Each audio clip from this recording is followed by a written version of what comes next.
All right, and we are back up with Jason, who was probably the most, in the first season at least, was probably the most karate gifted. He did a lot of the karate classes. He did actually a lot of instruction until the Green Ranger showed up and definitely took the popularity. But at the very beginning, the Red Ranger by far was the most popular choice of the children. Well, of the boys. And really, you didn't hear a lot of girls getting into it or admitting they were into it because it wasn't cool back then for girls to like stuff like that. And I'm glad that time has passed because now we've actually had some girl leaders on the Power Rangers, which is really cool. Most recently, the Pink Ranger became the Red Ranger in the most recent series, which is really cool. But yeah, at the beginning, Jason was the guy, you know, that was the cool guy. He was definitely the leader, all that kind of stuff. And the Green Ranger came and was much, much cooler. And there's no arguing that. It was very clear how quick that shift happened too.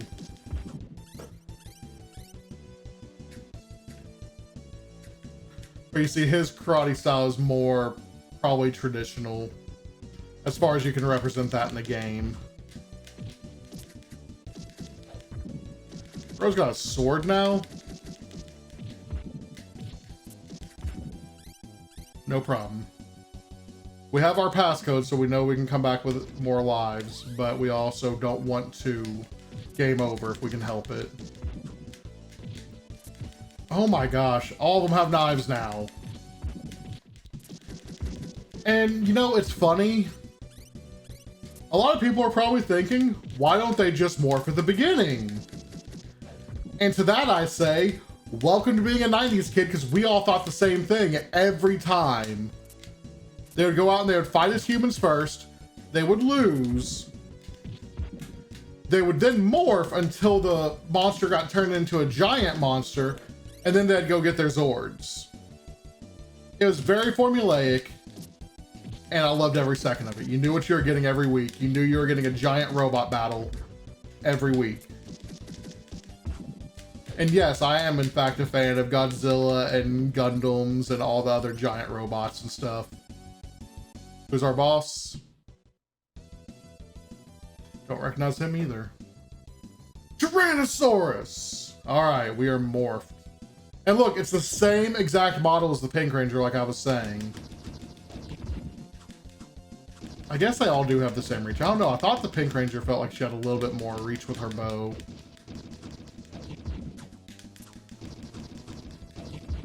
Now, how are they going to make me waste my bomb this time? Alright, first section clear, no problem.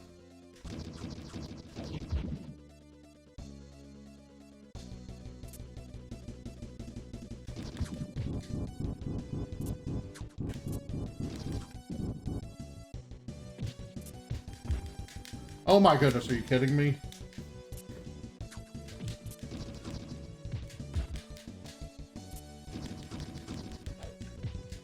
Oh, he ducks too. That was actually pretty good programming there. All right, hold on.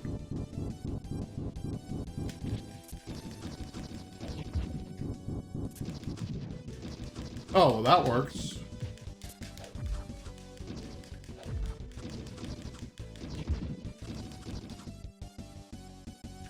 See, normally you want the high ground. But in this situation, we don't.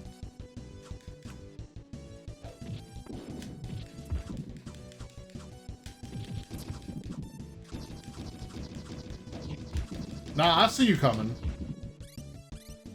Hey, nobody's surprised by you. You ain't sneaky.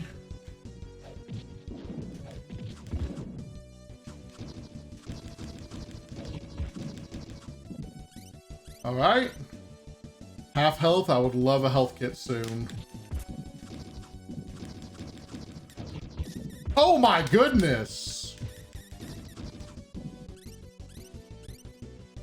Okay. Okay.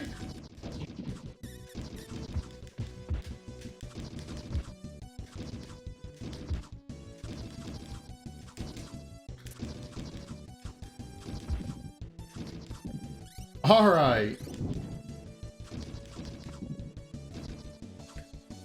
You know what's funny? When I was really young, a lot of parents did not like the Power Rangers for their kids because they were like, it promotes violence. And I feel like every single parent that said that finally like sat and watched it understood, actually it promoted responsibility and friendship. Like pretty much every, okay, you have like two sets of 90s cartoons. You had the crass ones that I won't name because you don't need to go look for them. But you had certain ones that were like meant to like shock and be like, this is a cartoon? Cartoons are supposed to be for kids. And I know Power Rangers isn't a cartoon, but for the sake of this, it has to count together. But you had that, and then you had the ones that taught great lessons week in, week out. Captain Planet, Power Rangers, TMNT, all that kind of stuff was fantastic for kids. I definitely learned a lot of who I am because of stuff like that. Definitely, you know, you look at millennials and you see the older millennials that would have been watching the more crass ones, and Gen X as well, kind of have that sense of humor that's a little bit more edgy. And then you have millennials that grew up with Power Rangers and Captain Planet, and Gen X still falls in that category too, but you have like certain ones that kind of still have that humor and that mentality of let's help each other, let's take care of each other. And you know, not that 80s cartoons were bad by any means, but you had different lessons between the two. And I definitely feel like Power Rangers had one of the best messages of all of those type shows. Of course, it's funny, they were defined as teenagers with attitude, and they are like the most bland. I love them. They were bland. They definitely did not have attitude, but in the 90s, having attitude was the thing, you know? Everyone had attitude. Cowabunga, dude. Stuff like that. All right, man. We might be going into this boss fight a little weak. Wait, can I go up there?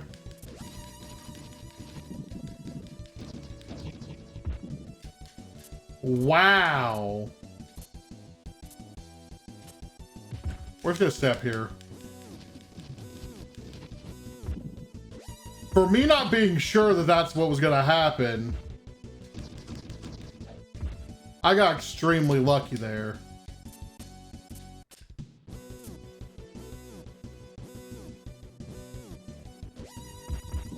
I'm setting all those guys up for failure underneath me.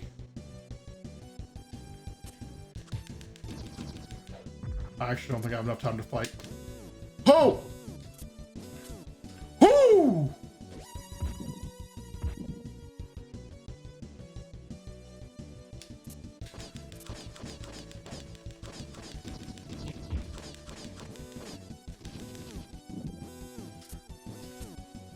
Oh my gosh! Nope, went too early. Ah!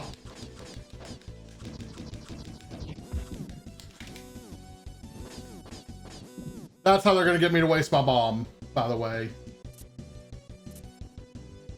And no health kit.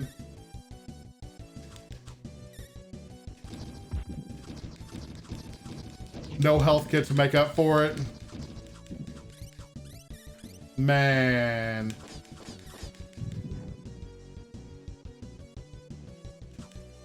Which means we're gonna have a perfect boss fight against the green ninja looking guy.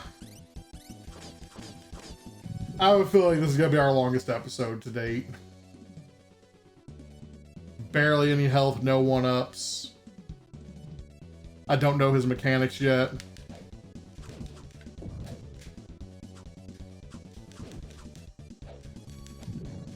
I just found out that I have like a heavy swing.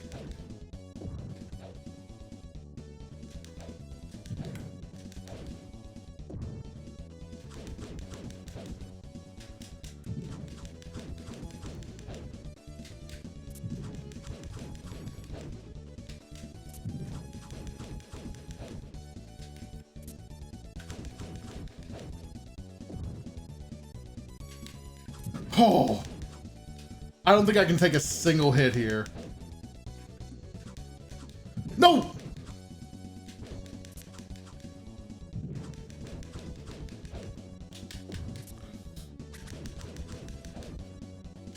Now he's got a new weapon! No! Oh, that was so good, though.